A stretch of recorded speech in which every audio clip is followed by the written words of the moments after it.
ఏం చేస్తున్నావు మమ్మీ? ఈ రాత్రి 10 అవుతుంది. అదా అదా అదొక 11 ఏమో. అవును. 10:45 అయింది. ఏంది ఈ రాత్రి పూలు కూర్చుతున్నావు? ఏంది? కూర్చుతలేనమ్మా, అల్లుతున్నా. అదే అల్లుతున్నా. రేపు ఏకాదశి కదా, తొలి ఏకాదశి ఓ దేవుళ్ళకి వేయడానికి అవును కదా. మార్కెట్ నుండి తెచ్చుకున్నాయి. ఇంట్లో పని అయ్యేసరికి ఇప్పుడు పొయ్యి కడుక్కొని అంత చేసేసరికి లేట్ అయిపోయింది. తులసి దళాలు అవన్నీ తెచ్చుకున్నా కదా, అల్లి పెడదామని. అల్లి పండుకుంటే బెటర్ కదా. అలా రేపు పొద్దున కష్టం అవుతుంది, అల్లుకోవడం కాదు. కరెక్ట్. దేవునికి మాలలు కావాలి కదా. ఇండియన్ పర్ఫెక్ట్ మామ్ చూసినారా ఫ్రెండ్స్?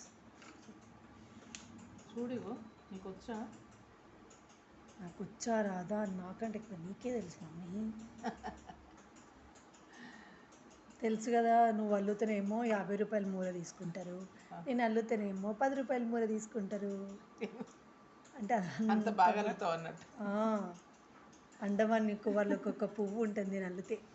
పువ్వులు ఉండే నా దగ్గర, కానీ తులసి దళాలే లేకుండే. అవి తెచ్చే వరకు లేట్ అయ్యింది. అప్పుడు సాయంత్రం యాక్చువల్లీ నాకు చాలా ఇష్టం పని అంతా చేసుకునేసరికి లేట్ అయిపోయింది. ఇంకా అల్లు పెట్టేస్తే సరిపోతుంది ఈ రాత్రికి.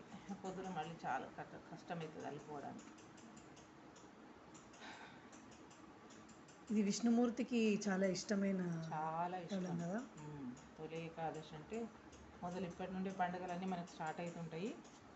విష్ణుమూర్తి శయన ఏకాదశి అని కూడా అంటాడు. ఇప్పుడు యోగ నిద్రకి వెళ్ళిపోతాడు ఆయన. ఇది దక్షిణాయనం స్టార్ట్ అవుతుంది ఇప్పటి నుంచి. ఇంకా ఓకే ఓకే. వాళ్ళ వరకు అయితే ఉత్తరాయణం, ఇప్పటి నుండి దక్షిణాయనం స్టార్ట్ అవుతుంది. దక్షిణాయనం అంటేనే చాలా ఇష్టం ఆయనకు. అప్పుడే ఎక్కువ పూజలు చేయాలి అందరూ మనం భక్తులము అనుకుంటాడట ఆయన. ఇష్టమట. అయితే ఇప్పుడు అన్నట్టే ఈ ఆషాఢ మాసం నుంచే కదా ఇంకా పండుగలు కూడా ఎక్కువ వస్తుంటాయి, పూజలు కూడా ఎక్కువ చేస్తుంటాం కదా. అది సంగతి. వర్షాకాలము, పూజలు, పండుగలు. మరి ఇప్పుడు ఇవి చేసే వరకు టైం పడుతుంది కదా నీకు? ఎంతసేపు అయితే 15 నిమిషాలు అయితే అయిపోయి. Okay okay. సరే సరే. జై శ్రీమన్నారాయణ. జై శ్రీమన్నారాయణ.